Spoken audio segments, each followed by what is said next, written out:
એક વખત એ ખબર પડે કે કેન્સર બીજે ફેલાયેલું નથી, માત્ર અન્નળીમાં જ છે, અને જો શરૂઆતનું સ્ટેજ હોય તો ડાયરેક્ટલી ઓપરેશન કરી અને ગાંઠને કાઢી શકીએ છીએ. પરંતુ મોટાભાગના કેસમાં રોગ સાવ શરૂઆતનો સ્ટેજનો તબક્કો પૂરો કરીને આગળ નીકળી ગયો હોય, એટલે એવા કેસમાં અમે કિમોથેરાપી પ્લસ રેડિયેશન આ આપી અને ગાંઠને નાની કરતા હોઈએ છીએ.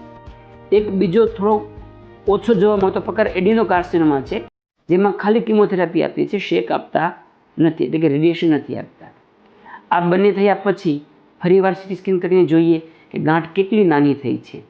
જો સુધારો હોય તો પછી એમાં ઓપરેશન કરી અને ગાંઠને સંપૂર્ણ કાઢી શકીએ છીએ.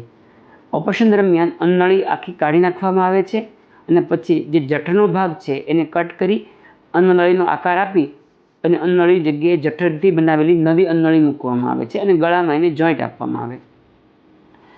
નોર્મલી જો દર્દી આ બધી ઓપરેશનની પ્રક્રિયાથી પસાર થઈ જાય એ પછી ભવિષ્યમાં એ નોર્મલ બધો જ ખોરાક લઈ શકે છે.